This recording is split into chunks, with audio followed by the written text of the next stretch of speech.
قطار کے اختتام پر کھڑا ایک وجیح فرشتہ جو اپنے انداز سے ان سب کا سردار معلوم ہوتا تھا میرے پاس آیا اور میرا نام لے کر اس نے مجھے سلام کیا۔ میں نے سلام کا جواب دیا۔ پھر وہ بہت نرمی اور محبت سے بولا، ہمیشہ باقی رہنے والی کامیابی مبارک ہو۔ میں نے جواب میں شکریہ ادا کیا ہی تھا کہ وہ دوبارہ بولا، کیا آپ آئینہ دیکھنا پسند کریں گے؟ میری سمجھ میں نہیں آیا کہ اس نے یہ بات مذاق میں کہی تھی یا سنجیدگی سے، کیونکہ اس وقت آئینہ دیکھنے کی تو کوئی معقول وجہ مجھے سمجھ میں نہیں آ رہی تھی۔ تاہم اس نے میرے جواب کا انتظار نہیں کیا، ایک فرشتے کو اشارہ کیا اور اگلے ہی لمحے میرے سامنے ایک قد آدم آئینہ تھا۔ میں نے اس آئینے کو دیکھا اور مجھے یقین ہو گیا کہ اس نے میرے ساتھ مذاق کیا تھا، کیونکہ یہ آئینہ نہیں بلکہ ایک انتہائی خوبصورت اور زندگی سے بھرپور پینٹنگ تھی، جس میں ایک خوبصورت نوجوان بلکہ شہزادہ شاہانہ لباس زیب تن کیے کھڑا تھا۔ یہ تصویر کسی بھی اعتبار سے تصویر نہیں لگ رہی تھی، بلکہ یوں محسوس ہو رہا تھا کہ جیسے آئینے کے سامنے کوئی انسان زندہ کھڑا ہو۔ میں نے اس فرشتے کی طرف دیکھا اور مسکرا کر کہا، آپ اچھا مذاق کرتے ہیں، مگر پینٹنگ اس سے زیادہ اچھی کرتے ہیں۔ مصور تو آپ ہی معلوم ہوتے ہیں، لیکن اس میں ماڈل کون ہے؟ فرشتے نے انتہائی سنجیدگی سے میری بات کا جواب دیا، پینٹر تو المصور یعنی مالک ذوالجلال ہے، البتہ ماڈل آپ ہیں۔ اس کے بعد اس نے سالے کو اشارہ کیا، وہ میرے قریب آیا اور میرا سر گھما کر دوبارہ پینٹنگ کی طرف کر دیا۔ اس دفعہ پینٹنگ میں اس نوجوان کے ساتھ سالے بھی نظر آ رہا تھا۔ میں حیرت سے کبھی سالے کو دیکھتا اور کبھی اس کے آئینے میں کھڑے دوسرے شخص کو، جس کے بارے میں ان دونوں کی متفقہ رائے یہ تھی کہ یہ میں ہی تھا، مگر یہ میں تو نہیں۔ میں نے بلند آواز سے کہا۔ جواب میں سالے نے یہ مصرع پڑھ دیا، اے جانے جہاں یہ کوئی تم سا ہے کہ تم ہو۔ لیکن یہ کیسے ممکن ہے؟ میں تو ایک بوڑھا شخص تھا اور جوانی میں بھی کم از کم ایسا نہیں تھا۔ اس دفعہ میری بات کا جواب فرشتے نے دیا، آپ ناممکنات کی دنیا سے ممکنات کی دنیا میں آ گئے ہیں، آپ انسانوں کی دنیا سے خدا کی دنیا میں آ گئے ہیں۔ آج ہر شخص ویسا نہیں دکھائی دے گا جیسا وہ انسانوں کو دوسری دنیا میں نظر آتا تھا، آج ہر شخص ویسا نظر آئے گا جیسا وہ اپنے مالک کو نظر آتا تھا، اور مالک کی نظر میں انسانوں کی صورت گری ان کے گوشت پوشت پر نہیں بلکہ ان کے ایمان و اخلاق اور اعمال کی بنیاد پر ہوتی تھی۔ آپ اسے دنیا میں جیسے لگتے تھے ویسا ہی آج اس نے آپ کو بنا دیا ہے۔ ویسے یہ عارضی انتظام ہے، آپ کی فیصلہ کن شخصیت اس وقت سامنے آئے گی جب جنت میں آپ کے درجات کا حتمی طور پر فیصلہ کیا جائے گا۔ سرے دست تو آپ آگے جائیں، بہت سے دوسرے لوگ آپ کا انتظار کر رہے ہیں۔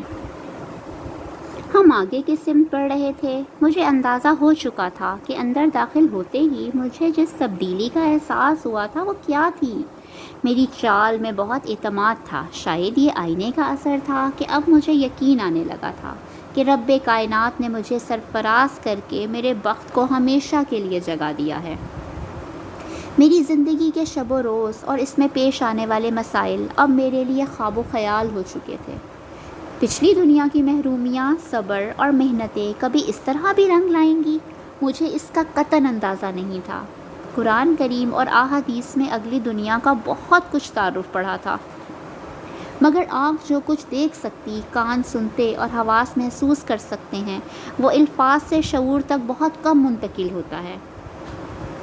آج جب یہ سب حقائق سامنے ہیں تو یقین نہیں آتا کہ مجھے یہ اندازہ تو زندگی ہی میں ہو چکا تھا کہ آخرت کی بازی میں جیت جاؤں گا، مگر اس جیت کا مطلب اتنا شاندار ہوگا، اس کا مجھے بالکل اندازہ نہیں تھا۔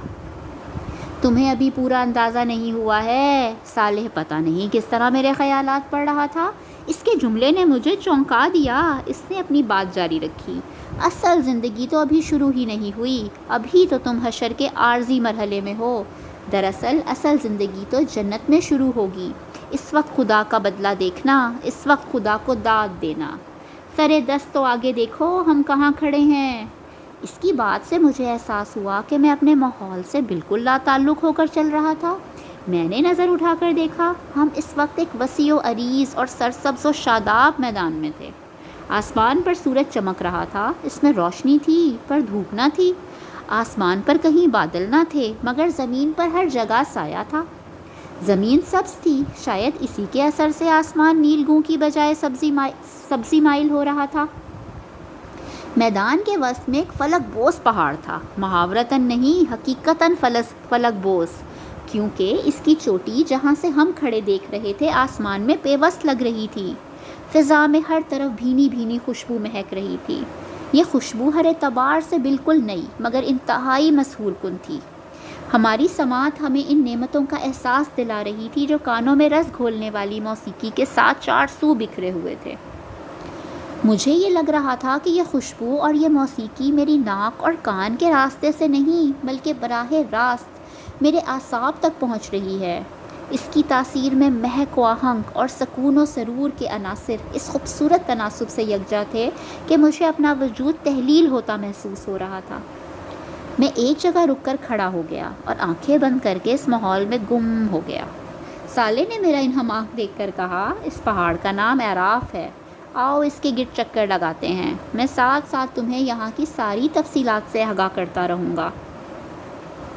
میں جواب دیے بغیر سحر زدہ انداز میں سالے کے ساتھ ہو لیا۔ ہم نے دائیں طرف سے اپنا سفر شروع کیا۔ ہم کچھ دور ہی چلے تھے کہ پہاڑ کے ایک حصے پر امت آدم لکھا ہوا نظر آیا۔ میں نے سالے سے پوچھا، کیا یہاں آدم علیہ السلام ہیں؟ نہیں، سارے نبی پہاڑ کے اوپر بلند حصے پر موجود ہے۔ تم دیکھو گے کہ ہر تھوڑی دیر بعد اسی طرح کسی نہ کسی نبی اور اس کی امت کا نام لکھا نظر آئے گا۔ ہر امت کے نجات یافتہ لوگ، تمہاری طرح کے نجات یافتہ لوگ یہاں آ کر جمع ہوں گے۔ اس نے جواب دیا، کیا مجھے امت محمدیہ کے کیمپ میں جانا ہوگا؟ اس پر میں نے اشتیاق سے پوچھا۔ سالے نے نفی میں سر ہلایا اور بولا، ان مقامات پر نجات یافتہ لوگ کھڑے ہوں گے اور روز حشر کے اختتام پر یہیں سے جنت میں جائیں گے۔ تمہیں پہاڑ کے اوپر جانا ہوگا، وہاں سارے نبی اور ان کی امتوں میں سے وہ لوگ جمع ہیں جنہوں نے نبی کے اتباع میں لوگوں پر حق کی شہادت دی۔ یہ لوگ یہیں سے انسانوں کے بارے میں خدا کا فیصلہ دیکھتے رہیں گے۔ اسی جگہ سے انہیں انسانوں پر گواہی دینے کے لیے بلایا جائے گا۔ ہر نامراد شخص جہنم کی طرف اور ہر کامیاب شخص پہاڑ کے نیچے اپنے اپنے نبی کے کیمپ میں آتا جائے گا۔ پھر ہر امت گروہ در گروہ یہاں سے جنت میں جائے گی۔ یہ وہ مقام ہے جہاں سے حشر میں ہونے والے ہر فیصلے کو براہ راست دیکھا جا سکتا ہے۔ جنت و جہنم بھی یہاں سے نظر آتی ہے۔ ہم یہ گفتگو کر رہے تھے اور ایک ایک کر کے تمام نبیوں کے امت کے مقامات سے گزرتے جا رہے تھے۔ اس وقت تک ہر جگہ بہت کم لوگ تھے۔ میں نے سالے سے پوچھا، شاید ابھی تمام لوگ نہیں آئے؟ اس نے کہا، نہیں، یہ بات نہیں، دیگر نبیوں کی امت میں سے نجات یافتہ لوگ ہیں ہی بہت کم، اور زیادہ تر لوگ بنی اسرائیل میں سے ہیں اور سب سے زیادہ امت محمدیہ میں سے۔ یہ دونوں کیمپ ابھی تک نہیں آئے ہیں، لیکن اس وقت تک وہاں بھی زیادہ لوگ نہیں ہیں، لیکن تھوڑی دیر پہ ہو جائیں گے۔ آؤ اب اوپر چلتے ہیں، اس پہاڑ کا چکر تو بہت طویل ہو جائے گا۔ مجھے بلند مقامات پر چڑھنے کا ہمیشہ سے ہی شوق رہا ہے، لیکن شاید یہ میری زندگی کی سب سے عجیب بلندی تھی۔ یہ بظاہر بہت بلند اور آسمان تک اونچی تھی، مگر یہاں سے ہم زمین کو اس طرح دیکھ رہے تھے جیسے چند منزل ہی اوپر کھڑے ہوں۔ نیچے سے جو جگہ ایک چوٹی لگتی تھی وہ ایک ہموار سطح مرتفع تھی، تاہم اس ہموار زمین پر تھوڑے تھوڑے فاصلے پر بلند و بالا قلعہ نما تعمیرات بنی ہوئی تھیں۔ تاہم ان کے ارد گرد کوئی دیوار تھی اور نہ ہی ان میں دروازے موجود تھے، اسی لیے باہر سے بھی اندر کا نظارہ کیا جا سکتا تھا۔ یہاں ہر طرف شاہانہ انداز کے خدم و حشم تھے۔ عالیشان تخت پر تاج پہنے ہوئے انتہائی باوقار ہستیاں بیٹھی ہوئی تھیں۔ ان کے ارد گرد اسی شان کے لوگ شاہانہ نشستوں پر براجمان تھے۔ میں نے سالے سے ان بلند تعمیرات کے متعلق پوچھا تو اس نے کہا، یہ مختلف انبیاء کی عارضی قیام گاہیں ہیں، انہی کی بنا پر اس پہاڑ کو اعراف کہا جاتا ہے۔ تم تو جانتے ہو کہ اعراف کا مطلب بلندیوں کا مجموعہ ہے۔ میں نے اس بات میں سر ہلایا۔ وہ گفتگو کا سلسلہ جاری رکھتے ہوئے بولا، تخت پر بیٹھے ہوئے حضرات انبیاء کرام ہیں اور ان کے ارد گرد بیٹھے لوگ ان کی امت کے شہداء اور صدیقین ہیں۔ صدیقین وہ لوگ ہیں جنہوں نے نبیوں کی زندگی میں ان کا ساتھ دیا، اور شہداء وہ لوگ ہیں جنہوں نے انبیاء کے بعد ان کی دعوت کو آگے پہنچایا۔ یہ سب وہ لوگ تھے جو دنیا میں خدا کے لیے جیے اور اسی کے لیے مرے۔ اسی کے صلے میں یہ لوگ آج اس عزت و سرفرازی سے ہمکنار ہوئے ہیں جس کا مشاہدہ تم اس وقت کر رہے ہو۔ کیا یہ ممکن ہے کہ انبیاء علیہ السلام سے میری ملاقات ہو سکے؟ میں نے پوچھا۔ سب سے ملاقات کا وقت تو نہیں، لیکن کچھ سے ضرور مل سکتے ہیں، اس نے جواب دیا، اور پھر ایک ایک کر کے خدا کے جلیل القدر پیغمبروں سے میری ملاقات کرانی شروع کی۔ وہ پیغمبر جو میرے لیے عظمتوں کا نشان تھے، میں ان سے مل رہا تھا۔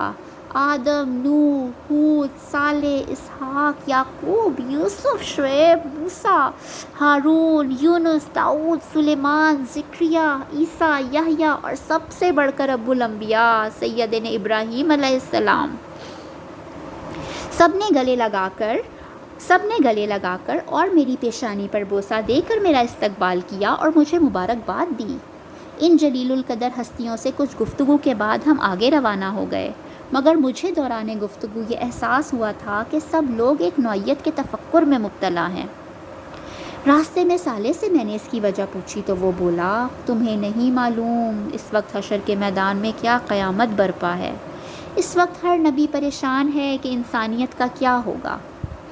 اللہ تعالیٰ کے عذاب کی شدت اتنی زیادہ ہے کہ ان انبیاء میں سے کوئی بھی نہیں چاہتا کہ اس کی امت عذاب الہی کا سامنا کرے۔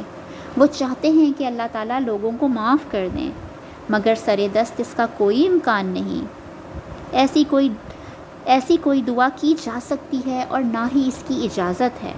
لوگ سینکڑوں برس سے خوار و خراب ہو رہے ہیں اور سرے دست حساب کتاب شروع ہونے کا بھی کوئی امکان نہیں۔ سینکڑوں برس؟ کیا مطلب؟ ہمیں تو اندر آئے ہوئے بامشکل 1-2 گھنٹے گزرے ہوں گے، میں نے چونک کر تعجب سے کہا۔ یہ تم سمجھ رہے ہو، آج کا دن کامیاب لوگوں کے لیے گھنٹوں کا ہے اور باہر موجود لوگوں کے لیے انتہائی سخت و مصیبت کا ایک بے حد طویل دن ہے۔